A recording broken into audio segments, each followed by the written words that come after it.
ìṣẹ̀ṣe lábàbọ̀ ká sì tún bọ̀rìṣà. ìṣẹ̀ṣe lábàbọ̀ ìṣẹ̀ṣe lábàbọ̀ ìṣẹ̀ṣe lábàbọ̀ ká sì tún bọ̀rìṣà. òkú sún nọ̀rẹ́nọ̀rẹ́ ọ̀sà sún lẹ́gbẹ́lẹ́gbẹ́.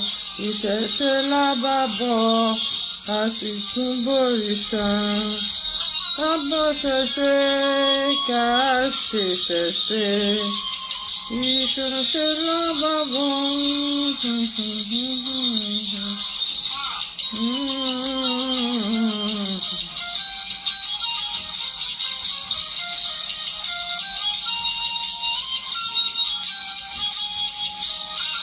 ìṣẹ̀ṣe ká bọ́ ṣẹ̀ṣe. ìṣẹ̀ṣe lábàbọ̀ ká sì tún bọ̀rìṣà.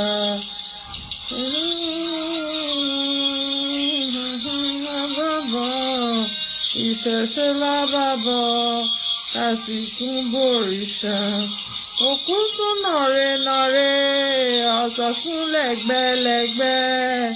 ìṣẹ̀ṣe lábàbọ̀ ká sì tún bọ̀rìṣà.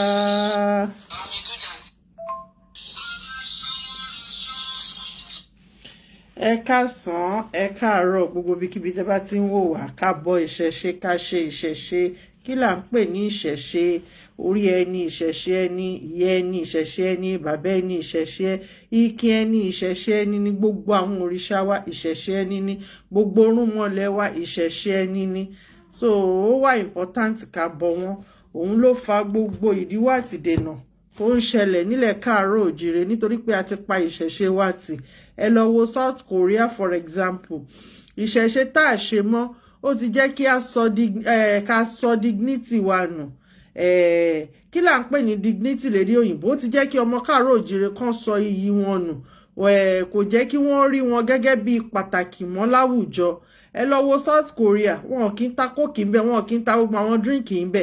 gbogbo àwọn tí tó ń ṣe pẹ̀lú àwọn ewé àtegbò wọn ni wọ́n ń lò ńbẹ.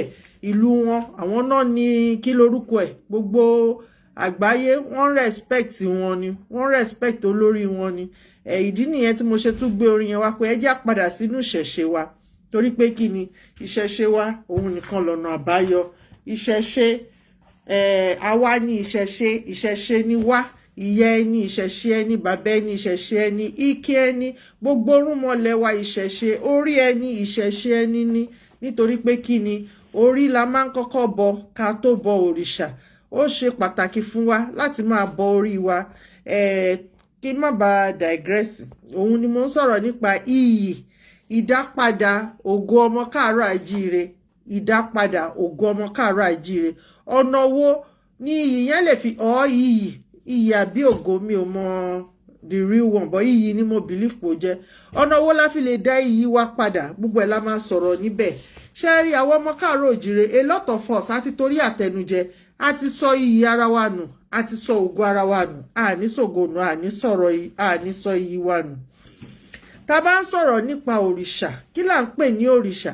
òrìṣà ni ẹni tí Elédùmarè tó ṣàdá. àwọn tó pé they are special breed. àwọn ọmọ kan wà òrìṣà ni wọ́n. màá name example wọn bí àwọn àfín, bí àwọn ìbejì, bí àwọn tó pé they are special. Elédùmarè dá wọn lọ́tọ̀. ẹni orí ṣàdá, orí ló ṣàwọn dá lọ́tọ̀. tá bá wá ń sọ̀rọ̀, because a lot of us mọ̀ nǹkan kan nípa ìṣẹ̀ṣe wa, but a máa ń condemn ẹ̀. ìṣẹ̀ṣe wa dẹ̀rẹ̀ iyì wa ní ọ̀pọ̀lọpọ̀ iyì ló fún àwọn ọmọ káàárọ̀ òjìrè gẹ́gẹ́ bí oníṣẹ̀ṣe. nítorí pé nínú ìṣẹ̀ṣe wa àwọn baba ńlá wa inventor ni wọ́n. torí pé a ti wá sọ dignity wọn nù, àwa fúnra wa kò jẹ́ ká lè invent mọ́. creator làwọn forefathers wa. so ìyẹn ló máa mú mi sọ̀rọ̀ nípa Ifá, but another topic for another day ni. ohun Elédùmarè ní Ifá. a lot of us, a lot of people, rather àwọn outsiders, wọ́n believe pé ẹbọ nìkan ló wà nínú Ifá methodology. Number 1, creation wà nú ẹ̀, creative wà ńbẹ̀, invention wà nú ẹ̀, oríṣiríṣi nǹkan, but because we demonize it, a lè build gbogbo àwọn nǹkan tó wà nínú ẹ̀, a lè ṣe gbogbo àwọn nǹkan tó wà nínú ẹ̀ jáde.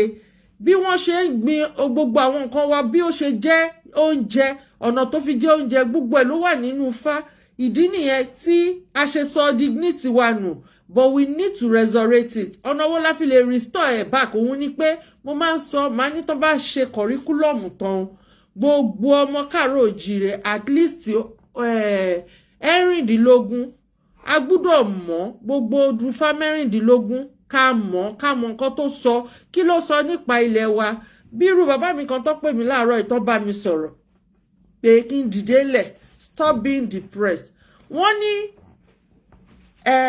Jésù àwọn Júù àwọn ọmọ Israel àwọn Júù àwọn ni Elédùmarè rán sí kò rán sí wa Muhammad àwọn Arab excuse me àwọn ló rán sí kò rán sí wa mama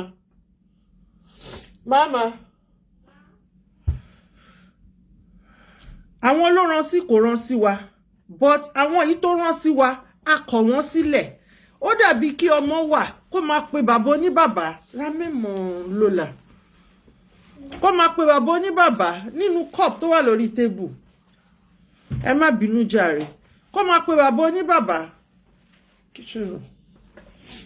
kó máa pe bàbá oníbàbá kó máa pè é ní bàbá ni kó wá máa ní kí bàbá yẹn fún un ní nǹkan ẹjọ́ ṣé bàbá yẹn máa fún ní nǹkan tó bá fẹ́ bàbá náà lè fún ní nǹkan tó bá fẹ́ ọ̀ǹtí tó bá lọ bá bàbá tó bí gangan pé àdádì ṣé bẹ́yìn lẹ bí mi kí ló dé tẹ́wàá fẹ́ fún mi ní nǹkan tí mo fẹ́ bàbá tó wá bí á wá fún ní nǹkan tó fẹ́ a sì ń sọ̀rọ̀ nípa iyì kí là ń pè ní iyì jẹ́ quality tó wà lára ènìyàn tó jẹ́ pé ó fún wa ní honor ó dẹ̀ fún wa ní respect nítorí ẹ̀ ni mo ṣe wá sọ̀rọ̀ léni lórí ẹ̀ nítorí pé a lot of people ló ti sọ iyì ara wọn nù a lot of people ló ti sọ iyì ìdílé wọn nù a lot of people ló ti sọ iyì ọmọ káàárọ̀ òjíire gbogbo ẹ̀ ló ti sọnù báwo la ṣe restore it we need to restore it we need to recover it ìdí tèmi ṣe wà ń bí nìyẹn then téèyàn bá ní iyì lára when your dignity is being restored because it is a state of quality of being worthy honor and respect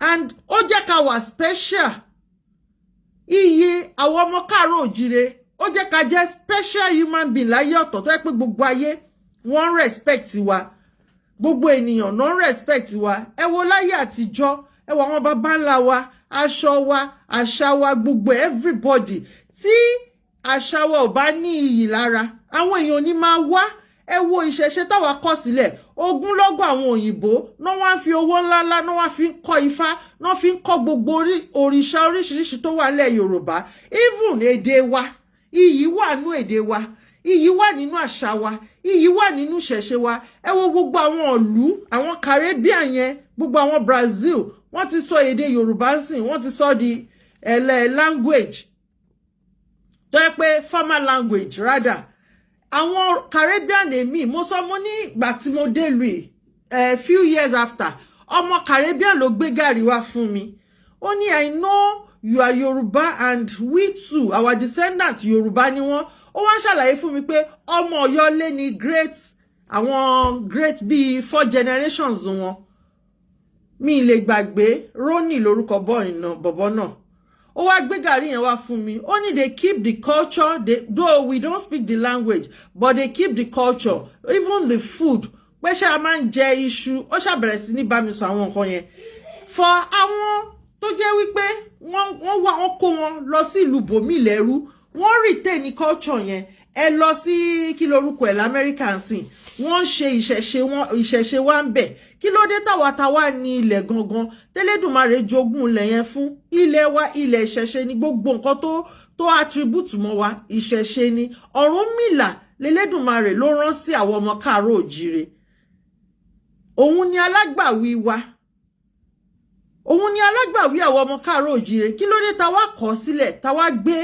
àwọn bàbá oníbàbá táwa fi ń ṣe bàbá òun ló jẹ́ kí iyì wa kó máa sọnù lọ díẹ̀díẹ̀ ìdí nìyẹn tí mo ṣe sọ pé we need to recover our lost dignity tá bá sọ̀rọ̀ nípa iyì number 1 èèyàn máa merit iyì ni èèyàn kì í fowó ra iyì ò ṣe fowó rà àwọn baba ńlá wa sọ wípé tá bá ń jáde tá bá ń wówó lọ tá bá pàdé iyì lọ́nà ó di dandan ká padà sílé nítorí pé tá bá rí owó ọ̀hún tán owó yẹn náà iyì lèèyàn máa fi ń wá so téèyàn bá dẹ̀ ti níyì kò nídìí láti máa wówó káàkiri mọ́. So ìdí nìyẹn tá ṣe gbọ́dọ̀ ṣe kí ni tá ṣe gbọ́dọ̀ make sure pé iyì gbogbo ọmọ káàárọ̀ òjíire jákèjádò gbogbo àgbáńláyé ó wà restore back láti ara ìṣẹ̀ṣe wa, láti ara ìṣe wa, àṣà wa, èdè wa. Iyì tó wà nínú èdè káàárọ̀ òjíire iyì pàtàkì ni, torí pé kí ni respect ó pọ̀ gan nínú èdè wa. Àwọn ọmọ káàárọ̀ òjíire la lẹ́kọ̀ọ́ jù, bọ̀ nítorí pé a ti sọ èdè nù, a sọ àṣà nù, a mú ìṣẹ̀ṣe wa agbésẹ́ńkùlé, ó jẹ́ kí iyì tó wà nínú ẹ̀ kó máa sọnù lọ díẹ̀díẹ̀. We need to recover it, we need to restore it back. Kò ń ṣe pé ká recover ẹ̀ nìkan, ó dàbí bàbá mi kan ní pursue it, recover it and restore it. So we are talking about restoration. Láti èní lọ kí gbogbo wa ká bẹ̀rẹ̀ sí ní ṣe restoration lórí ẹ̀. Most especially àwa tá wà ní diaspora. Mo máa ń sọ Yorùbá ní ilé la ti ń kẹ́ṣọ̀ọ́ ròde. Ẹ jẹ́ ká máa ti àtinúlé kẹ́ṣọ̀ọ́ ròde, ká máa kọ́ àwọn ọmọ wa lédè, àṣà àti ìṣẹ̀ṣe wa. Mo sọ̀rọ̀ kan níjẹta pé I was shocked ìgbà tí ọmọ mi 20 years old ni tó sọ pé òun fẹ́ mọ òrìṣà tóun bá wálé ayé. Ó ṣọ́ọ̀kì mi bákan bákan because mi mọ̀ pé ó ti ní knowledge dé gbogbo bẹ̀ yẹn. Bọ̀ kí ni nǹkan tí mo fẹ́ fàyọ nínú ẹ̀ ni pé òun náà ti ṣàwárí ara ẹ̀ ni, ó ti mọ ara ẹ̀, ó ti ń rí ara ẹ̀. Tá bá sọ̀rọ̀ nípa dignity, we talk about our moral values. A ti sọ̀rọ̀ lórí moral value lórí ètò yìí. À ń sọ̀rọ̀ nípa moral values wa. Kí ni value wa? Ṣá ní value mọ́ nísìn. Ṣé ní kankan dẹ̀ wọ́n mọ what wa? Ẹ wo gbogbo àwọn ọmọ wa bọ́n ṣe ń ṣe jákèjádò gbogbo àgbáńlá ayé. Ẹ wo débi àwọn tó ń jìjàkadì, débi àwọn boxers, débi àwọn tó ń sáré, ọmọ káàárọ̀ òjíire ni. Iyì wa ó ti ń padà bọ̀. Ẹ jẹ́ káwa náà ká ṣiṣẹ́ takuntakun láti restore ẹ̀. Another thing tó tún wà nínú dignity òun ni identity. Ẹni tó bá ti sọ èdè nù, ó ti sọ identity ẹ̀ nù. Ẹni tó bá ti sọ àṣà nù, ó ti sọ identity ẹ̀ nù. Ìdí nìyẹn tí a gbọ́dọ̀ ṣe sọ èdè àti àṣà wa nù. Tá bá ti sọnù ẹ jẹ́ ká padà sí, ká máa wá èdè wa, ká bẹ̀rẹ̀ sí ní sọ̀rọ̀ nípa èdè àti àṣà wa. Mo rí yín o gbogbo ẹ̀yin bàbá mi nínú ilé, ẹ má bínú, mo kí yín o. Happy Sunday to every one of you. Ẹ káàbọ̀, ẹ káàbọ̀, ẹ káàbọ̀. Ẹ mọ̀ pé nígbà míì bẹ́ẹ̀ mi bá ṣe darí ni. So bí mo ṣe ń ṣàlàyé lọ, èdè identity wa ó ṣe kókó. Kí ni identity wa? Èdè wa ni identity wa. Ìmúra wa identity wa ni, àṣà wa identity wa ni. Àwọn French wọ́n máa ń pè kankan ní comportement. Comportement jẹ́ bí ìhùwàsí láti primary school àti nursery rather. Náà ti máa ń wo comportement ọmọ, wọ́n máa ń kọ sínú àwọn report sheet wọn pé comportement báyìí lọ́mọ ni o. Àwọn ọmọ míì wà, wọ́n máa ń yọ wọ́n kúrò ní school tó bá ti bẹ̀rẹ̀ sí ní rí comportement wọn, ìwà tí wọ́n hù, wọ́n máa yọ wọ́n pátápátá kúrò ní school pé àwọn ọmọ yóò lè sí ní school, kán lọ mú wọn lọ sí ibì kan. Àwọn ibì kan wà special tó máa ń fi irú àwọn ọmọ bẹ́ẹ̀ yẹn sí. So kí ni nǹkan tí mò ń fàyọ ni pé ẹ wo gbogbo àwọn ọmọ káàárọ̀ òjíire, a ti sọ ìwà wa nù. Bá ṣe sọ ìwà nù la ṣe sọ identity nù. Bá ṣe sọ èdè nù a ti sọ identity nù. Bá ṣe sọ ìṣẹ̀ṣe wa nù a ti sọ identity wa nù. Because ìṣẹ̀ṣe wa òun ló sọ nípa wa, òun ló ṣàlàyé wa, òun ló sọ nípa wa. How can an outsider, a total stranger tó máa sọ ìtàn wa fún wa, kò lè sọ ìtàn wa? Yorùbá ní kò sẹ́ni tó lè pọ̀n bí ọlọ́mọ nìkan ló lè mọ bó ṣe máa pọ̀n ọmọ ẹ̀, because gbogbo ọmọ kọ́ ni bákan náà. So àwa fúnra wa ní ká ṣe àwárí, ká dẹ̀ restore ẹ̀ back láti inú ilé wa, láti àárín ẹbí wa, láti àárín ara wa. Ẹ wo gbogbo nǹkan tó ń ṣẹlẹ̀ lórí social media. Ó jẹ́ ọgbẹ́ ọkàn fún mi, but ó tún fi ń jẹ́ ká mọ ibi tí a dé, tí àwọn ọmọ Kootu òjíire ta dé, ibi tá máa ṣiṣẹ́ sí, ibi tó yẹ ká ṣiṣẹ́ gbà. Òun ni gbogbo àwọn nǹkan tí à ń rí lórí social media pé eré wà lẹ́sẹ̀ wa o, iṣẹ́ wà lẹ́sẹ̀ wa tá máa ṣe. Ká má sùn, ká má jókòó, ká má dúró, ká ṣáà máa gbé ìgbésẹ̀ lọ. Gbogbo ọ̀nà tí wọ́n bá lè gbà, gbogbo ọ̀nà tèmi bá lè gbà, òun ni. Ní ayé àtijọ́, ìhòhò wa ó jẹ́ nǹkan pàtàkì nílẹ̀ káàárọ̀ òjíire. Ẹ lè rí kí àwọn ènìyàn kan máa bọ́ra sí wòwò káàkiri àdúgbò débi tó máa gbé sí orí ayélujára. ó jẹ́ àwọn nǹkan tó yẹ pé even gan ní àwọn ìlú míì obìnrin ò gbọ́dọ̀ rí níwòwò nítorí àwọn òrìṣà tó wà níbẹ̀ gbogbo ẹ̀ láti tàpá sí láti ṣe. Ìdí nìyẹn tí máa fi sọ pé ọ̀pọ̀lọpọ̀ wa ń jẹ èèwọ̀ láì mọ̀. Ọ̀nà wo la fi ń jẹ èèwọ̀ kò dìgbà tá a bá jẹ́ sẹ́nu ìwà wa ó ń fa jíjẹ èèwọ̀.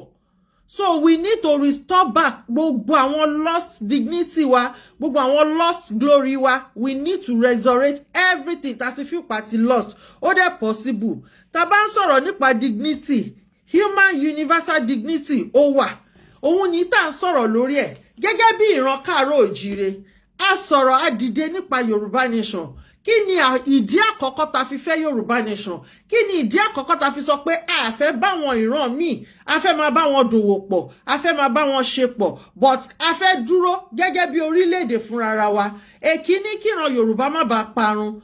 Báwo ni ìran ṣe máa ń parun? Láti bí èdè ìran máa ń parun. Torí pé kí ni a ò sọ èdè wa mọ́. Èdè kan ló so gbogbo Nàìjíríà pọ̀. Èdè òyìnbó ni, kò ń ṣe èdè títí wa. Mo ti ń bèrè question kan lọ́wọ́ àwọn bàbá mi pé kí ni ìtumọ̀ òyìnbó? Torí pé kí ni mo fẹ́ mọ òyìnbó mo fẹ́ mọ reason tó ṣe translate àwọn English people sí òyìnbó. Because nígbà míì àwọn translation tó ń fún wa wọ́n kàn fún wa ni. Bí irú nísìn wọ́n ní èṣù is Satan. Èṣù is not Satan nítorí pé wọ́n ní Satan is God of light. Èṣù títí wa kò kí ń ṣe iná. Ṣàngó ló máa ń yọná lójú, ló ń yọná lẹ́nu. So ìyàtọ̀ oríṣiríṣi àìmọye àwọn nǹkan tí wọ́n ti sọ fún wa tí ò jẹ́ títí wa. Ìdí nìyẹn tá ṣe gbọ́dọ̀ wá bá ṣe máa restore gbogbo dignity yẹn padà. À ń try láti restore dignity èṣù torí èṣù is a deity of justice. Lára àwọn irúnmọlẹ̀ wa ni tó dẹ̀ ń ṣe ègbè lẹ́yìn àwọn ọmọ Kootu Oòjíire. Èṣù la máa ń rán sọ́dọ̀ Elédùmarè. Tá bá fẹ́ ṣe nǹkan kan tí àwọn ajogun bá dé, èṣù la máa pè tó máa dìde tó máa gbèjà wa lọ́wọ́ àwọn ajogun. Ẹ wo àwọn ajogun tó wà ní orí ilẹ̀ wa nísìn nítorí pé a ti demonize èṣù. Òun nìyẹn a ní oore ọ̀fẹ́ láti padà lọ síbẹ̀, but kò tí ì late fún wa. A sì ní ọ̀pọ̀lọpọ̀ oore ọ̀fẹ́ láti padà because ọmọ tó bá ti mọ ẹ̀ṣẹ̀ lẹ́ṣẹ̀ bàbá ẹ̀ ò ní kọ̀ sílẹ̀. Àwọn ni irúnmọlẹ̀ wa, àwọn ni bàbá ńlá wa, wọ́n á gbà wá padà. The only thing tá kàn nídìí ni pé ká appease wọn, ká dẹ̀ ṣe àtúnṣe. Tá bá ń sọ̀rọ̀ nípa dignity, our ability to meet with equal respective of life. Oríṣiríṣi respect tí ilé ta nídìí nílé ayé la gbọ́dọ̀ ṣe fún ara wa. Tá bá ń sọ̀rọ̀ nípa dignity, kò yẹ kí ọmọ Kootu Oòjíire tí wọ́n ní ọmọ tó bí nílé rẹ̀ kò kí ń ba ilé jẹ́, kò kí ń ba ìta jẹ́, ó máa protect orúkọ àwọn baba ńlá bàbá ẹ̀ ni.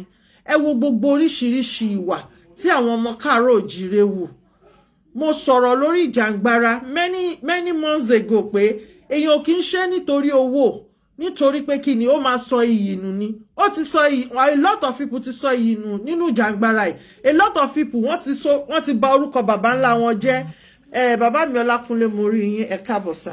So bí mo ṣe ń ṣàlàyé lọ, tá bá ń sọ̀rọ̀ nípa dignity, à ń sọ̀rọ̀ nípa ability wa láti accept àwọn nǹkan tá ní compassion lé lórí. There are so many ability tọmọ Káàárọ̀ Oòjíire ní nítorí pé DNA àwọn forefathers wa ló wà lára wa. Inventor ni wọ́n. Ó yẹ ká máa invent ni, ó yẹ ká máa ṣe oríṣiríṣi nǹkan, kò yẹ ká dúró kó jẹ́ pé àwọn òyìnbó ló máa ṣe gbogbo nǹkan fún wa. We need to be dependent on our own láti máa ṣe àwọn nǹkan fúnra títí wa. Àwọn ọ̀dí tá fi ní pẹ́sẹ́, I need the restoration. Ẹ má bínú àwọn ọmọ yìí ni. I need the restoration dignity wa kí iyì wa kó lè padà. Táwa náà bá ti bẹ̀rẹ̀ sí ní build oríṣiríṣi nǹkan. Ẹ wo àwọn baba ńlá wa, ẹ wo bàbá wa Awólọ́wọ̀. Wọ́n bẹ̀rẹ̀ gbogbo ohun tí wọ́n lò ní ilẹ̀ Yorùbá, tí wọ́n fi ṣe àwọn nǹkan sí ilẹ̀ Yorùbá. Ẹ̀kọ́ ọ̀fẹ́ o, hospital ọ̀fẹ́ o, gbogbo ẹ̀ o. Ní ilẹ̀ Yorùbá náà ni wọ́n ti rí. Kò ń ṣe pé wọ́n lọ gbowó lọ́wọ́ àwọn òyìnbó. Rubber plantation, mi ò mọ̀ bóyá ní rubber plantation mọ́. Ó need the restoration. Cocoa plantation, kò sí cocoa plantation mọ́. Gbogbo àwọn ọmọ bàbá oníkòkó, gbogbo wọn láti wà ń lo òyìnbó.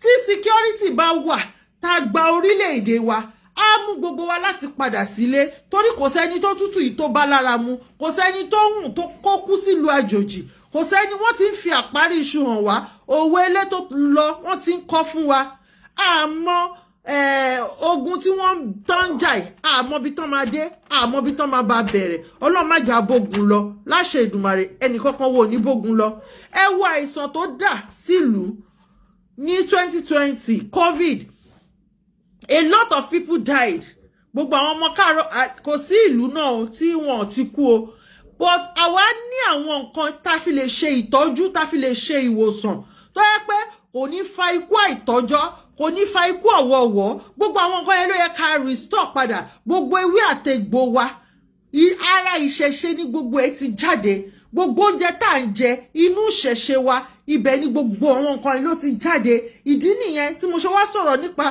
the restoration of our dignity ìdápadà iyì ọmọ káàárọ̀ òjíire nítorí pé kí ni tí a ò bá gbégbésẹ̀ lé lórí kò sẹ́ni tó máa bá gbégbésẹ̀ lé lórí àwọn ará bíi wọ́n wá wò ó wọ́n á ṣoríṣiríṣi wọ́n á bẹ̀rẹ̀ sí ní ṣe kí ni wọ́n á bẹ̀rẹ̀ sí ní lò fúnra wọn wọ́n á máa wá dá padà wá fún wa wọ́n á máa wá tà fún wa lógúnlọ́gún owó kí ló dé tí àwa fúnra wa tí a ò ṣe máa ṣe àwọn nǹkan wa fúnra wa.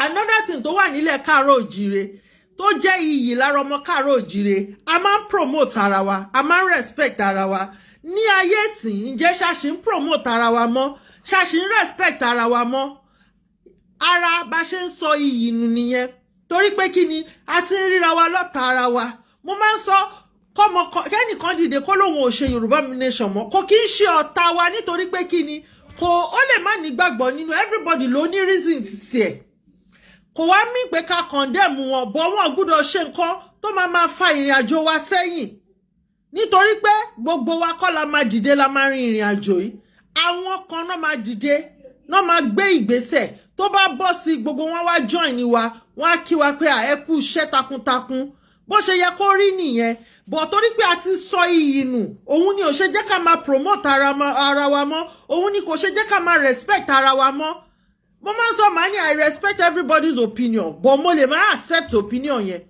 ìyẹn ò mí pé mo go against ẹni yẹn àbí mo hate ẹni yẹn màá mi mo rí yẹn káàbọ̀ sórí ètò mà so kí a lè dá ìdápadà iyì ọmọ káàárọ̀ àjíire òun nìkan tá à ń sọ̀rọ̀ lé lórí lọ́wọ́lọ́wọ́ another thing ni pé gẹ́gẹ́ bí ọmọ káàárọ̀ òjíire a gbọ́dọ̀ máa protect rights ara wa ní gbogbo bíkíbi tá a bá wà a dẹ̀ gbọ́dọ̀ máa abuse ara wa ká máa neglect ara wa à ń sọ iyì nù à ń neglect ara wa a bẹ̀rẹ̀ sí ní abuse ara wa a sọ ara wa di enemy ara wa ẹ lè imagine ọmọ káàárọ̀ òjíire ọmọ ìyá méjì torí ẹ̀sìn wọn náà wọ́n fẹ́ para wọn àwọn máa para wọn níṣẹ́ ẹjọ́ eré kí náà fẹ́ jẹ nínú kọ́ para wọn nítorí ẹ̀sìn ẹlẹ́sìn tí ò ń ṣẹ̀sìn àwọn baba ńlá wọn.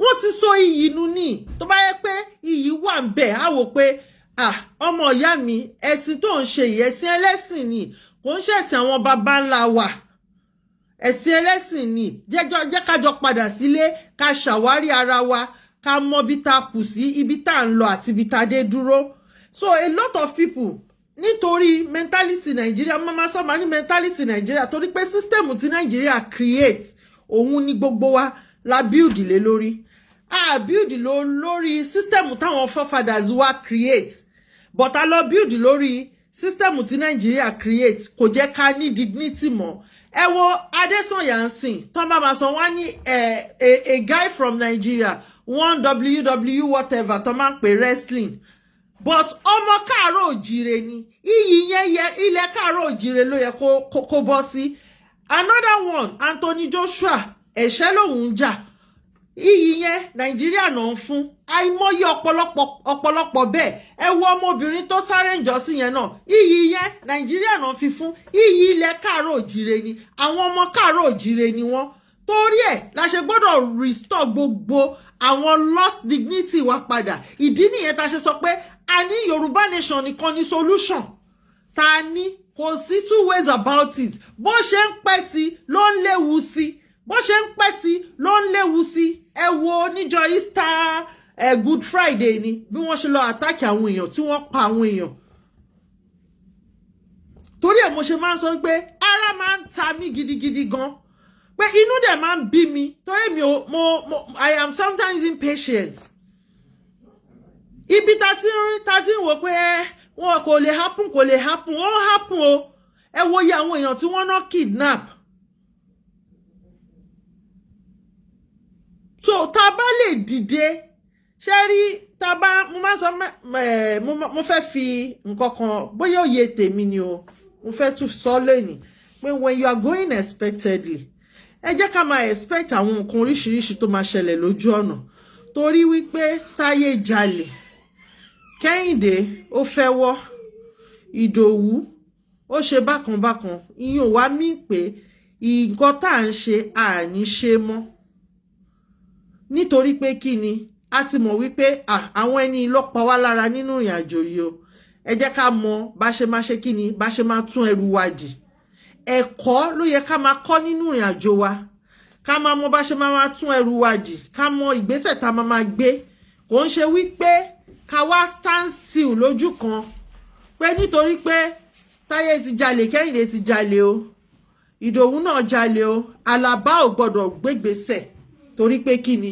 o lè need láti make a conclusion ó yẹ ká encourage Àlàbá pé Àlàbá fi wọ́n sílẹ̀ ọ̀nà tí wọ́n fẹ́ tọ̀ nìyẹn bó ṣe fẹ́ káwọn orí náà sì gbégbésẹ̀ yẹn ó yẹ jẹ́ ká continue ìrìn àjò wa lọ ẹ̀yin èèyàn mi ẹ jẹ́ ká máa rìnrìn àjò wa lọ nǹkan tèmi rí nínú ilé ayé yìí nìyẹn so that a lè débi tá à ń lọ nítorí pé kí ni number one à ń sọ̀rọ̀ over 110 million ọmọ káàárọ̀ àjíire èmi ò mọ bí táwọn èèyàn ti rí fígọ̀ títí wọn but parliament bíbáyìí lèmi ti gbọ́ fígọ̀ ti tèmi pé with diaspora wọn ti ẹ̀ka diaspora tán pé with few tí wọ́n lè kà fígọ̀ tí wọ́n fún wọn nílé àtàwọn fígọ̀ ṣe mọ̀ pé kò sí ìlú ní ilẹ̀ òkèrè tó yẹ pé wọn ò ní dátà àwọn èèyàn wọn with the datas all over the world we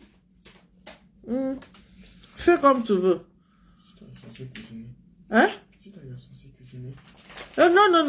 èmi kọ́ kò ń ṣe mi ẹ má bínú jàre so bí mo ṣe ń sọ lọ kò sí iye èèyàn tí wọ́n máa ní nílùú tí wọ́n ò ní mọ iye àwọn èèyàn wọn so from the datas àwọn tó wà ní diaspora àwọn tó wà ní west pẹ̀lú àwọn tó wà nílé wọ́n ti ka 110 million wọ́n ò dẹ̀ tí ka àwọn tó wà ní Asia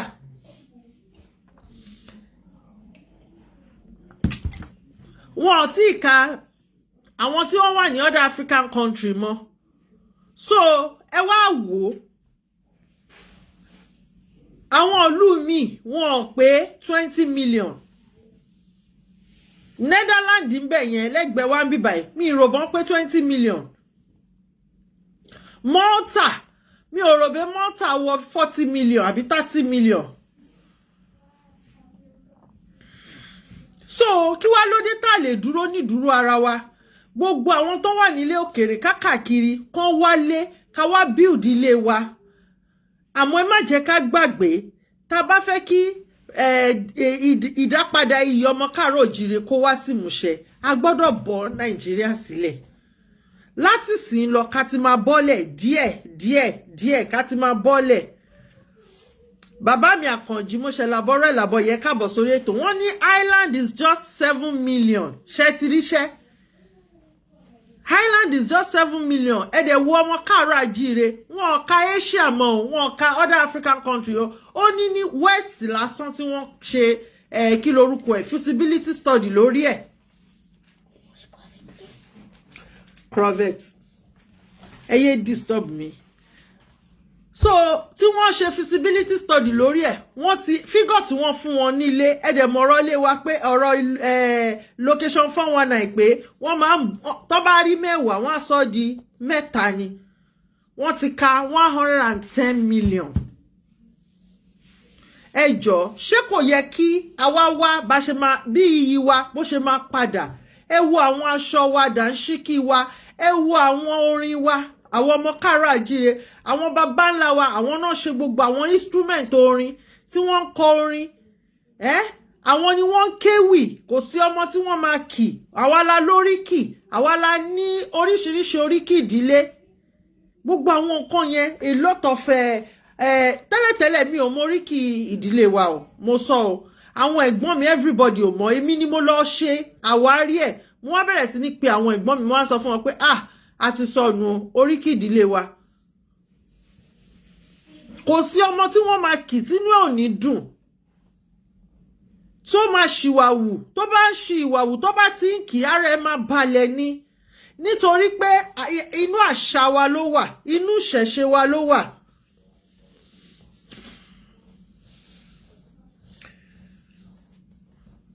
Another thing ni environment wa, àwọn agbègbè wa, ẹ wo gbogbo àwọn forest wa ń sìn. In fact, sometimes wọn kàn máa jókòó máa sunkún ni pé ìwọ Elédùmarè máa wò ọmọ káàárọ̀ àjíire níran. Kódà mo ti sunkún yẹn darí láàárọ̀ yìí. Bàbá mi yẹn náà pè mí pé a ní kó dìde lẹ́sẹ̀, nǹkan tó máa ṣe. Kí ni ìdí ẹkún mi ni pé ẹ wo gbogbo àwọn forestry wa tó yẹ kó jẹ́ ọjọ́ ọ̀la, àwọn àjòjì ti gba gbogbo ẹ̀ mọ́ wa lọ́wọ́. Àwọn nǹkan tó wà nínú ẹ̀ tó jẹ́ ohun àmúṣagbára àwọn baba ńlá wa, tó jẹ́ ohun tó máa jẹ́ kí ìlú kó lọ déédéé, ìjà mọ ohun táwọn àjòjì ń ṣe síbẹ̀. Ìyẹn alákọ̀ọ́kọ́, ẹ wo gbogbo àwọn villages wa tó jẹ́ pé ibẹ̀ ló yẹ kó jẹ́ industrial zone wa. Tá bá sọ̀rọ̀ nípa industrial zone, àwọn ibi tó yẹ ká máa lọ dá ilé iṣẹ́ ńláńlá lẹ́sí, àwọn èèyàn, àwọn ọmọ ìlú yẹn máa wá padà sínú ìlú. Tó bá ti ń dá ilé iṣẹ́ ńláńlá lẹ́sí, wọ́n máa kọ́ àwọn ilé ìgbàlódé síbẹ̀, àwọn ọmọ ìlú á máa padà síbẹ̀, wọ́n máa build gbogbo àwọn ìlú yẹn. Àwọn ìyá wa tó ti dàgbà, wọ́n padà sílé, wọ́n máa ṣe àwọn ọmọ wa, àwọn ọ̀dọ́ wa, wọ́n máa dáko, wọ́n máa jẹ fresh food. Nígbà tí mò ń wo documentation kan, wọ́n ní Korea pé àwọn tí wọ́n máa ń dàgbà gan, wọ́n máa ń pé 90 something 100 and something, ọwọ́ náà ti pọ̀ jù, àwọn old people yẹn ti pọ̀ gan, wọ́n need àwọn young people tó máa tọ́jú wọn. Mo ṣe à ń follow kinní yẹn, ṣé mọ̀ bí mo ṣe ń follow ẹ̀, nǹkan dẹ̀ máa ń touch mi gan, mo wá ń ké. Kí ló fa ẹkún mi òun ni pé 80 years ni bàbá mi wà nígbà tí màmá mi bí mi. Ǹjẹ́ a ṣì rí ọmọ 60 years tí wọ́n lè ṣe déédéé bí ọmọkùnrin mọ́ láyé ìsìn? Látara àwọn nǹkan tí à ń jẹ, òun ló fa gbogbo. Bàbá kan wà, Alhaji Shawa, 91 years ni bàbá yẹn bí last born ẹ̀. At the age of 91 years. Ṣé láyé ìsìn Shawa ń rí bàbá 60 years tí ara wọn sì pé nítorí gbogbo àwọn nǹkan tí wọ́n ń jẹ? Àwọn bàbá wa àgbà yẹn, wọ́n ń jẹ magí, wọ́n ń jẹ gbogbo àwọn oríṣiríṣi àwọn nǹkan tá ń jẹ ní ìsìn, wọ́n ń jẹ bọ́gà. Mo ti sọ̀rọ̀ nípa bread pé flour lásán pẹ̀lú iyọ̀, wọ́n fi ṣúgà àti bọ́tà sí. Kò ní, mo ti jókòó, mo tún ṣe research lórí ẹ̀ pé mo tún béèrè, mo ní ṣé ní ìgbà tí ayé dúdú láyé àwọn baba ńlá wa ṣé wọ́n ń jẹ bread? Obìnrin kan òyìnbó ni ó wá ṣe program kan lórí ẹ̀ pé kò yẹ kéèyàn máa jẹ oúnjẹ ẹranko ni. Mo ṣáà study gbogbo kinní yẹn. I continue doing my study, I continue doing my research.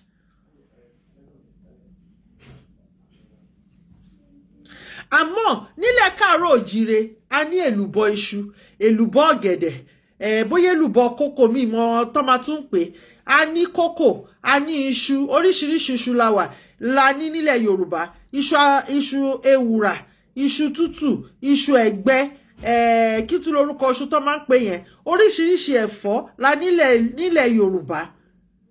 Wọ́n tún wá sọ fún wa nínú research la tún ti gbọ́ pé gbogbo àwọn pọ́ọ̀tù tá fi ń dáná wọ́n ń fa cancer. Mo tún wá rò, láyé àtijọ́ àwọn bàbá wa ò ní cancer. Kí ni ìdí tó fi ní cancer? Ìṣàsùn náà fi ń sebẹ̀. Ewé òun ni wọ́n fi ń kọ òkèlè wọn sí. Ewé náà even ọmọ mi ṣì sọ níjọ́ wo pé my mommy I want to eat ọ̀fadà rice mo ní ṣe bí mo bẹ̀rẹ̀ fi ọ̀fadà rice ránṣẹ́ the one that they will put in ewé mo ní wo má ní mi lára kò séwé nílùú yìí má pa mí. Yìí tó máa ta rice sínú ewé ẹ lọ sí àwọn Asian country mi wọ́n sì ń jẹ àwọn ìlú tó máa ń pẹ́ tí lifespan wọ́n máa ń jí tó máa ń pẹ́ gan yẹn wọ́n sì ń ṣe bẹ́ẹ̀ wọ́n ò pa àṣà wọn tì wọ́n ò pa ìṣe wọn tì nítorí pé kí ni ó wà save fún life. Ìdí nìyẹn tí mo ṣe wá sọ̀rọ̀ nípa restoration of Yoruba dignity ìdápadà iyì ọmọ káàárọ̀ òjìrè ó dẹ̀ máa ń gbómi wá. Come to ìdápadà iyì ọmọ káàárọ̀ òjìrè. Gbogbo àwọn professionals wa wọ́n wá lọ wúlò fún aráàta. Bàbá mi kan kọ write up kan láàárọ̀ yìí torí mo máa ń follow wọn. Wọ́n ní pé tó bá lè ṣe kí lorúkọ ẹ̀ tó bá lè pass bill ní house wípé kí àwọn tó jẹ́ doctors and nurses kàn má travel lọ lóyìnbó mọ́. Ó yẹ kí wọ́n pass bill pé gbogbo àwọn tó wà ní ilé ńlá káwọn náà kàn má lọ gba ìtọ́jú nílùú òyìnbó mọ́. So that àwọn náà wọ́n lè ṣe kíni wọ́n lè kọ́ medical hospital tó jẹ́ ojúlówó wọ́n lè kọ́ sí orí ilẹ̀ wa. Bí mo ṣe ń sọ lọ àtọ́jú gbogbo agbègbè wa mọ́ gbogbo àwọn agbègbè wa yẹn àtọ́jú gbogbo àwọn ilẹ̀ wa lásán téèyàn bá da omi ata sílẹ̀ lẹ̀ ata máa dédé wù nílẹ̀ wa kí la wá ń wá káàkiri iṣẹ́ wo là ń wá kiri. Sometimes mo máa ń jókòó máa rò pé ìwọ náà tí ò bá ń ṣe àwọn nǹkan tó dé kí ni mò ń ṣe ń bíbà mo mú àwọn bàbá méjì tó ní orúkọ gidi gan nínú ìlú yẹn tó yẹ pé mẹ́ta gan ni wọ́n over 30 years ni wọ́n ti struggle pẹ̀lú cancer ẹ̀ẹ́dẹ̀ lè mọ̀ àtàrà fresh food wa bẹ̀rẹ̀ fruit tàbí kí náà pé fruit yẹn wọ́n ló gbọ́ bí ó máa swallow ẹ̀ ni. Àwọn bàbá yẹn dẹ̀ ṣì ń live they are over 80 years àwọn mẹ́tẹ̀ẹ̀ta wọ́n dẹ̀ ṣì ń live ẹ wá wo àwọn ọ̀dọ́ wa kí ló ń jẹ́ cancer kí ló oríṣiríṣi àwọn àrùn ìgbà tó tún sọ wọ́n ní kí ni mo pè náà donjon fever ó tún ti jáde àwọn tó ń bọ̀ ní Spain àtàwọn tó ń bọ̀ ní France kàn wà careful gbà tí mo rí kíní yẹn lánàá mú níwọ̀ Lédùmarè kí ni gbogbo eléyìí báyìí àwọn bàbá wa wọ́n ti mọ nǹkan tó máa ṣe wọ́n sí gbogbo àdúgbò káríkárí àti mú tàgìrì àti já sínú ilé gbogbo àti tàgìrì àti fa gbogbo àwọn àìsàn yẹn mú. Ìdí nìyẹn tá ṣe ń sọ pé ilẹ̀ káàárọ̀ òjìrè Yorùbá nation òmìnira ọmọ káàárọ̀ òjìrè ìtúsílẹ̀ ọmọ Odùduwà òun nìkan tá fẹ́ ká lè dágbó kí gbogbo iyì wa kó lè padà gbogbo ògo gbogbo iyì tó ń lọ fún Nàìjíríà kò sí nǹkan tó ń jẹ́ Nàìjíríà ò ní iyì kankan Nàìjíríà ò lédè Nàìjíríà ò láṣà. Tá a bá yọ èdè òyìnbó kúrò nínú èdè tá à ń sọ kò sí nǹkan tó ń jẹ́ Nàìjíríà. Èdè òyìnbó ọ̀hún èdè ẹrú ni kò kí ń ṣe èdè àwọn baba ńlá wa. A sọ̀rọ̀ nípa gbogbo àwọn environment wa a sọ̀rọ̀ nípa gbogbo àwọn professionals wa wọn ò jẹ́ kí wọ́n exploit torí pé mo sọ lẹ́ẹ̀kan mo ní DNA àwọn forefathers wa ló wà lára wa but wọn ò jẹ́ kí a invent wọn ò jẹ́ kí a create àwọn forefathers wa inventor ni wọ́n máa ń create wọ́n wà creative gan.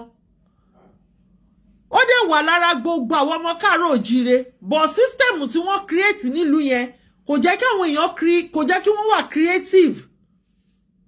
Àwọn forefathers wa they are always critical thinkers. Jẹ́ kí ọmọ káàárọ̀ òjìrè torí system tán create fún wa ìdí nìyẹn tí a ṣe gbọ́dọ̀ ìdápadà iyì ọmọ káàárọ̀ òjìrè yẹn kíákíá ni àsìkò yìí gangan òun ló dáa kí a tètè mọ̀ bá ṣe máa ṣe ìdápadà iyì yẹn kí iyì yẹn máa padà sí wa. Ẹ wo ọmọkùnrin yẹn ó ní orúkọ mi ní bóyá Israel kìíní kan Adésànyà ọmọ ọba ni mí ó fi tìgboyà tọ́ àwọn ọmọ káàárọ̀ òjíire tìgboyà ni wọ́n fi bí wa ìgboyà náà fi tọ́ wa. Where is that ìgboyà nísìn? Iyì ìgboyà yẹn ó ti sọnù.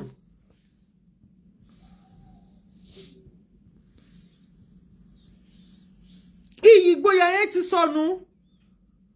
Ńbo ni value wa wà? Individuality wa dà? A lot of us nítorí situation tá ti bára wa a lè control ara wa. A ti sọ̀rọ̀ nípa self control lórí ètò yìí. A wá ní self control mọ́. À ń ṣe bó ṣe wù wá nítorí pé a fẹ́ independence. A bẹ̀rẹ̀ sí ní ṣe bí ó yẹ ká ṣe ṣe. A lot of us privacy wa a lè keep privacy wa mọ́. Ó ti wà gbogbo ayélujára ni. Ẹlòmíì gan wà ní tọ́ílẹ̀tì á gbé sórí ayélujára. Ẹlòmíì gan wọ́n ní gbogbo nǹkan ohun tá bá fi pamọ́ ló níyì. Gbogbo nǹkan everything oúnjẹ ni o omi ni o gbogbo orí ayélujára ni. Ńbo làwọn iyì yẹn wà? Iyì àwọn nǹkan yẹn ńbo ló a fẹ́ kó wà?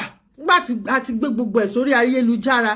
A fẹ́ gbé ìgbésẹ̀ o orí ayélujára ni. A fẹ́ ṣe gbá o orí ayélujára ni.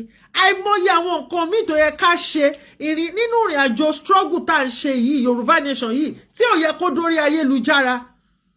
But ọ̀pọ̀lọpọ̀ àwọn èèyàn wa lẹ́nu wọn máa ń já wáyà. Ẹnu mi mo ti fẹ́ kọ́kọ́ gbọ́ gbirigbirigbirigbirigbiri ìfàsẹ́yìn ni. Kò jẹ́ kí ìran Kootu Òjìrè kó níyì.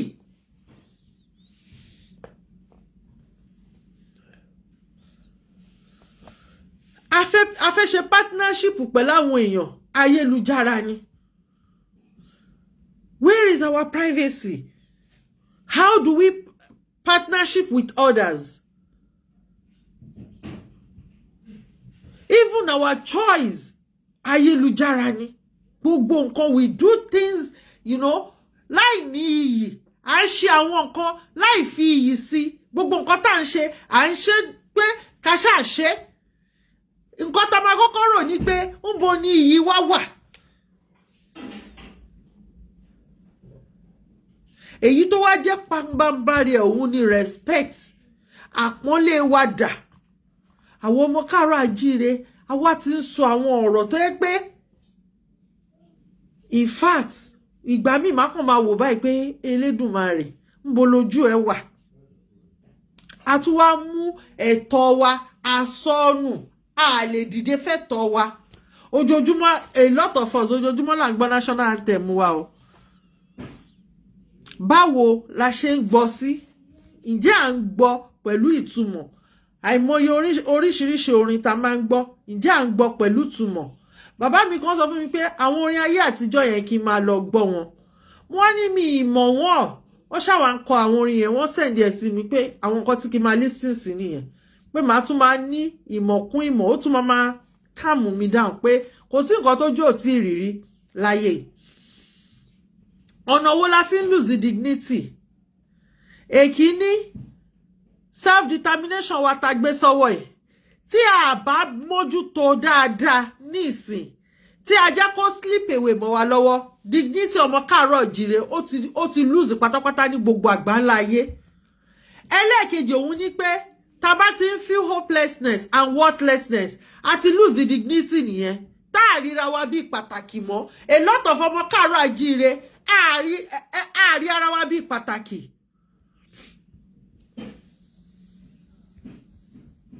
A rí wípé a jẹ́ pàtàkì mọ́ nínú ayé. Dignity ti sọnù nìyẹn o. Iyì ti sọnù nìyẹn o. Kò sí yìí mọ́ nìyẹn o.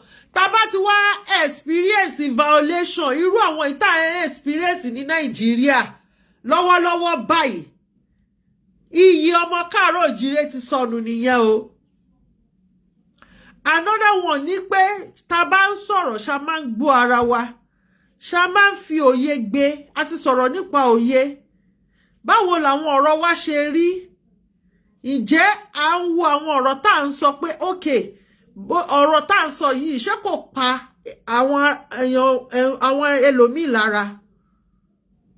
Ṣé a ò fi ṣe ìbàjẹ́? Iyì ń sọnù díẹ̀díẹ̀ nìyẹn o. Ẹni ò ní níyì mọ́. Òpùrọ́ wọn kì í níyì. Betrayer wọn kì í níyì, ọ̀dàlẹ̀ wọn kì í níyì, wọ́n ti sọ iyì nù ní o. Another one ni pé téèyàn bá wà pẹ̀lú àwọn negative people, àwọn tó yẹ pé gbogbo nǹkan wọn kò possible lé ayé wọn ni, wọn ò ní níyì láíláí. Èmi ni pé téèyàn bá ti ń wà disconnected from the truth, a lot of people wọn mọ̀ pé àwọn ti wà disconnected fún òótọ́ ọ̀rọ̀, wọ́n kàn máa ṣe gbogbo nǹkan ni, wọ́n wá wò pé òótọ́ ni, kò sí bó ṣe lè ní mí lára tó, kò sí bó ṣe lè ṣe jẹ́ nǹkan kan tó, òótọ́ náà lóòótọ́ mo máa jẹ́, òótọ́ ò lórúkọ méjì, òtítọ́ ló ń jẹ́. Tẹ́ bá ti wà disconnected from the truth, iyì ti sọnù nìyẹn. Ẹ wo gbogbo àwọn bàbá àtọ́pẹ̀rẹ̀ àwọn elders of Yoruba land, ṣé wọ́n níyì mọ́ nílẹ̀ Yorùbá? Ọ̀pọ̀lọpọ̀ àwọn ọba nílẹ̀ Yorùbá wọn ò níyì mọ́ nílẹ̀ Yorùbá torí pé wọ́n disconnect ara wọn from the truth, nítorí pé wọ́n bá àwọn negative people rìn, wọ́n rí àwọn karambani gẹ́gẹ́ bí ènìyàn ju àwọn ọmọ káàárọ̀ òjíire lọ.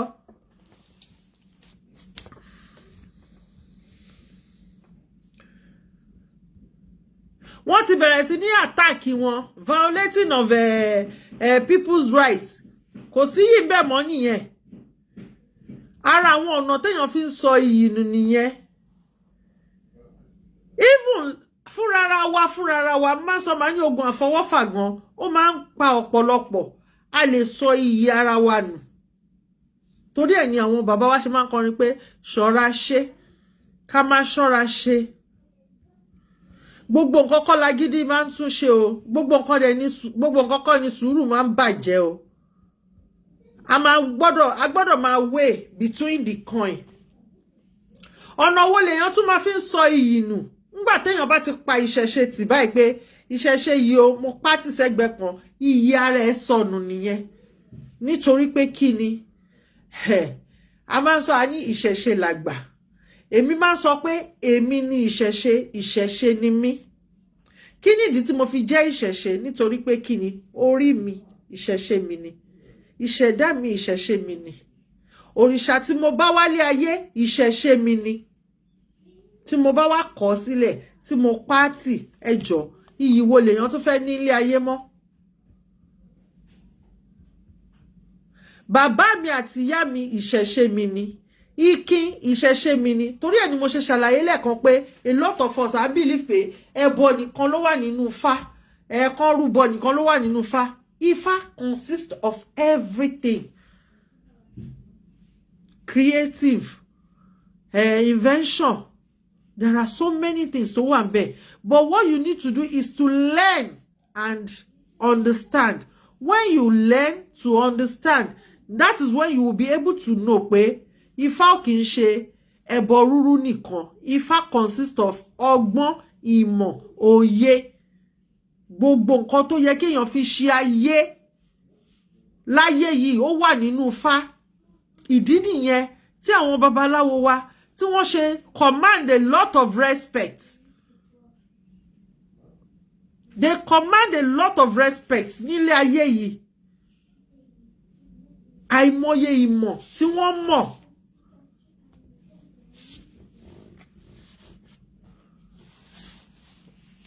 Kí ni ìdí tó yẹ pé tí gbogbo nǹkan bá wá dojúrú tán ti ṣe gbogbo tẹ́sì lọ́sítù tí wọ́n ò rójútu ẹ̀, wọ́n á ní ẹ lọ tọwọ́ ilé bọ̀.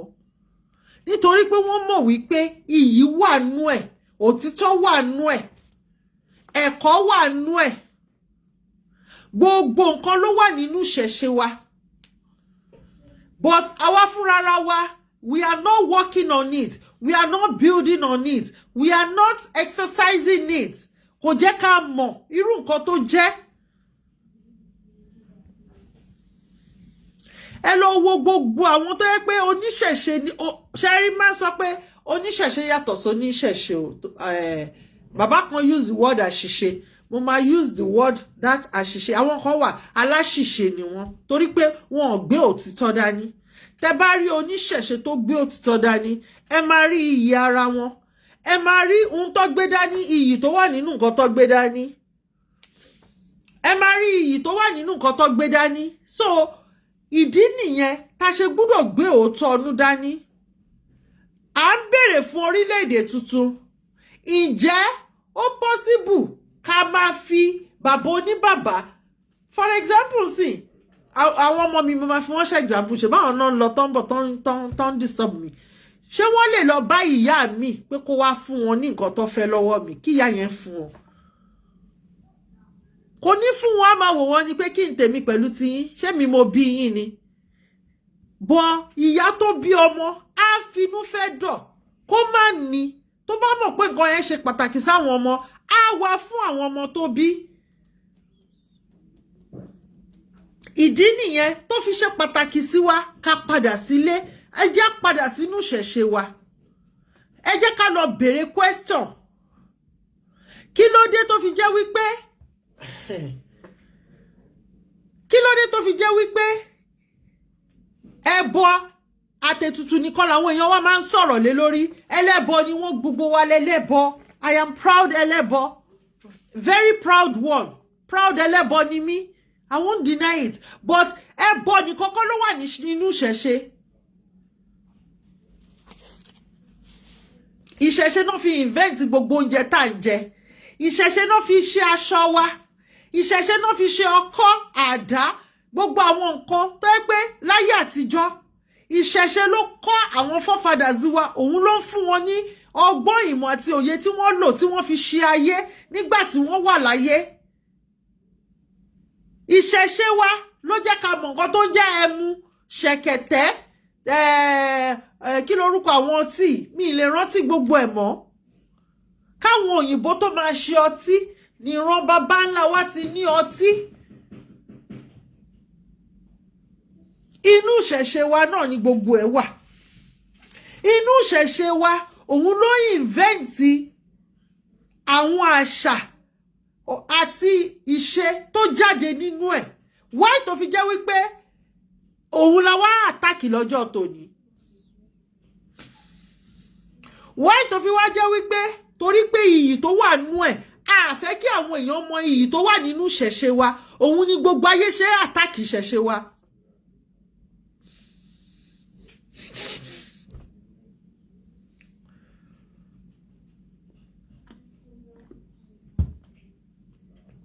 kò sí orílẹ̀-èdè láyé tó wà nínú gbogbo àgbáńláyé tí kò ní ìṣẹ̀ṣe wọn. àwọn Júù tí wọ́n ní Bible mo dà yí pé mo ti show fídíò yẹn rí tí ìyá yẹn mú ẹdìyẹ tó fi ń ra ọmọ yẹn lórí Júù ni wọ́n nà inú ìṣẹ̀ṣe wọn ló wà wọ́n ń ṣe ìṣẹ̀ṣe wọn. àwọn Saudi Arabia tí gbogbo yín máa ń lọ lọ́dọọdún lọ ṣe tọ́rìsì ńbẹ̀ wọ́n ń ṣe ìṣẹ̀ṣe wọn ṣebí ìṣẹ̀ṣe wọn ni pé kán yí kàbákà kán ṣe oríṣiríṣi kán pa ẹran funfun ìṣẹ̀ṣe wọn ni kí ló dé táwa wá kọ títí wa sílẹ̀ Elédùmarè ó fún wa láwọn ọ̀rúnmọlẹ̀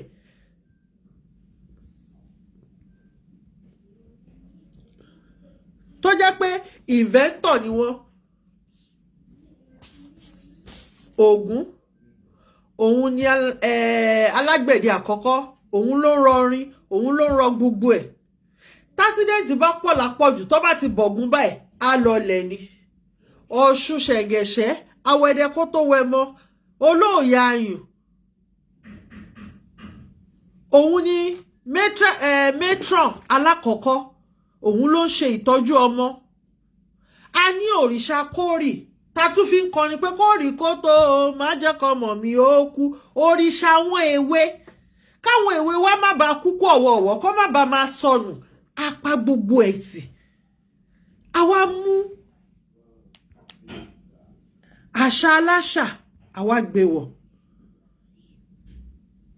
àwọn èèyàn gan kan sọ́yà bóun ṣe wáyé o òun ò tẹ̀ lè wọ kílò òun ò lè dírun o àwa bẹ̀rẹ̀ sí ní ra irun onírun human hair a bẹ̀rẹ̀ sí ní ra rọ́bà gbogbo wa là ń kó sórí èmi ò minus ara mi ò plus mi ò a bẹ̀rẹ̀ sí ní gbé sórí kò sẹ́ni tó fẹ́ dirun mọ́ kò sẹ́ni tó fẹ́ ṣe afro mọ́ gbogbo àwọn nǹkan tó yẹ pé àwọn forefathers wá invent yẹn torí pé a ti jẹ́ kí kó má níyì àwa fúnra wa la sọ iyì ara ẹ̀ nù àtògo ara ẹ̀ àwa la sọ nù àwa náà la máa dá padà la máa dá iyì yẹn padà ọ̀nà wo la fẹ́ dá iyì yẹn padà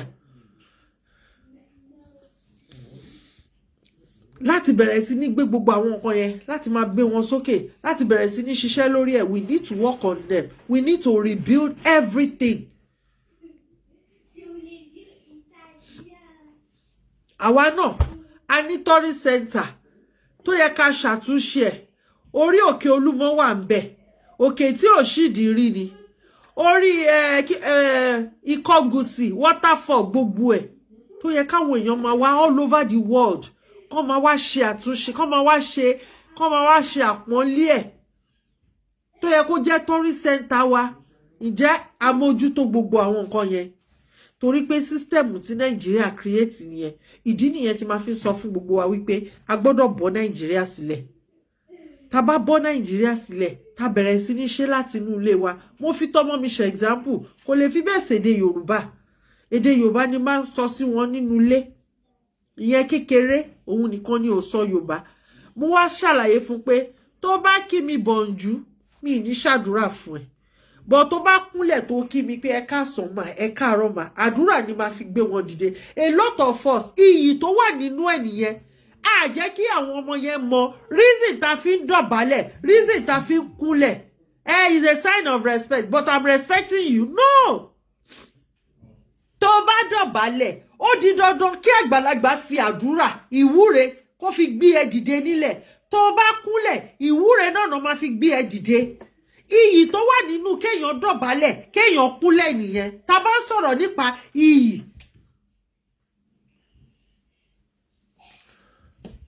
Gbogbo àwọn oúnjẹ tá ń jẹ nísìn ló ń fún wa lóríṣiríṣi àrùn. Tá bá padà tá bẹ̀rẹ̀ sí ní jẹ oúnjẹ wa, tá bẹ̀rẹ̀ sí ní ṣe oríṣiríṣi àwọn nǹkan tó jẹ́ titi wa fúnrara wa, ètò ìwòsàn fúnrara lára wa. There are ways. Ìgbà tí mo gbọ́, I will continue to repeat it. Alátẹnumọ́ ni mi, iṣu atẹnumọ́rọ̀ kò dẹ̀ kí n jóná. Òun ni wípé bitter leaf, ewé ewúro ta fi ń ṣe ìwòsàn. Ọmọ tínú bá ń run, tí oríṣiríṣi nǹkan bá ń ṣe, oríṣiríṣi nǹkan ni ewúro ń ṣiṣẹ́ fún. Wọ́n fẹ́ sọ di capsule. Wọ́n fẹ́ máa fi ṣe capsule American sin tá máa lò. Ẹ jọ̀ọ́, kí ló ṣe bá ṣe mú rọ̀? Kí ló dé tó yẹ pé àwa fúnra wa a mú nǹkan títí wa ká ṣe tó yẹ pé àwọn náà máa ṣe fún wa? Ilẹ̀ wa ló ti wù, àwọn baba ńlá wa náà ṣe ètò lórí ẹ̀. Wọ́n fẹ́ máa gba iyì yẹn. Wọ́n ò fẹ́ kí àwa níyì lọ́dọ̀ títí wa. Nǹkan tí wá dẹ̀ ní iyì àwọn baba ńlá wa ni. Ìdí nìyẹn tá ṣe ń sọ̀rọ̀ nípa restoration of lost glory lady. We need to rebuild ourselves. We need to rebuild our family. We need to rebuild our nation.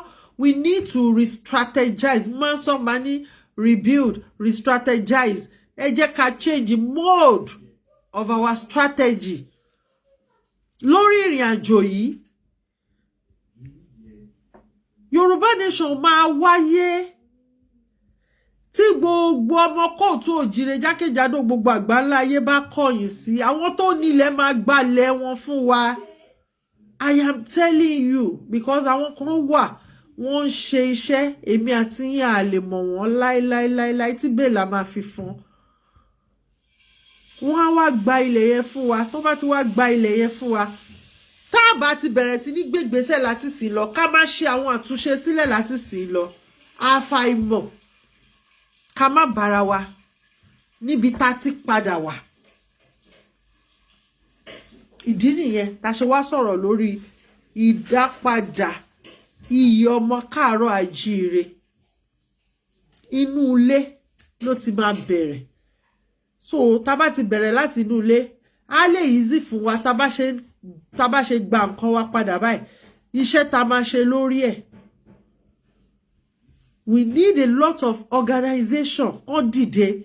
I need a lot of àwọn counselor tó máa cancel àwọn ọ̀dọ́ wa. I need a lot of volunteer because àwọn ọ̀dọ́ wa wọn mọ anything nípa ìṣẹ̀ṣe, but torí pé wọ́n demonize ẹ̀ fún wọn, àwọn náà rí as demon.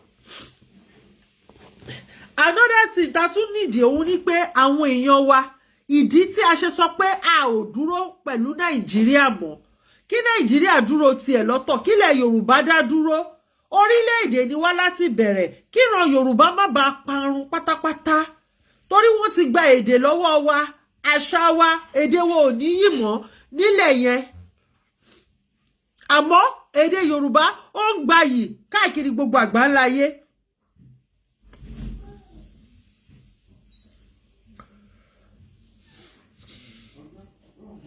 Èdè wa ò ní yìí mọ́ àwa gẹ́gẹ́ bí ọmọ káàárọ̀ òjìrè passport Nàìjíríà kò ní yìí mọ́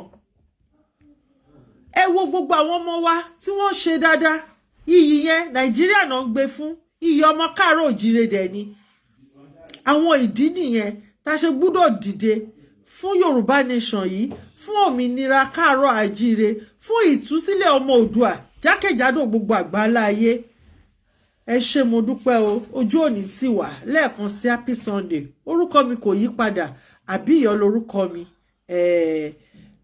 a máa ṣe kí ni o a máa tún pàdé mo máa ń sọ ẹ̀yin ni mo máa bá èmi lẹ máa rí àní yọ sọnù o láṣẹ Èdùmàrè àní sọnù mo máa ń dúpẹ́ lọ́wọ́ gbogbo yín kí nìdí àti ìtumọ̀ ọpẹ́ mi ìdí ọpẹ́ mi ni pé time is money lọ́dọ̀ ti tèmi mo dẹ̀ máa appreciate time mi gan so I appreciate every one of you time everybody tẹ́ fún mi wákàtí kan àti ìṣẹ́jú díẹ̀ kò kí ń ṣe kékeré ní àwọn olùtawà ń bí tẹ́ bá ṣiṣẹ́ wákàtí kan ó di dandan kẹ́ gbowó ẹ̀ so mo máa ń sọ mo máa appreciate ẹ̀yin èèyàn mi torí èèyàn ni yín kì í ṣe èrò lọ́dọ̀ ti tèmi mo dẹ̀ máa ń sọ máa ní mi ò fẹ́ èrò èèyàn ni mo fẹ́ èèyàn pàtàkì ni yín ẹni ìyí ẹni ẹ̀yẹ ni yín iyì ara yín kò ní fàyà láṣẹ Èdùmàrè ojú ò wá ní tì yín ojú ò ní tì mí ní ìgbà tí iṣu ilẹ̀ Kóòtù Òjìrè bá wá jiná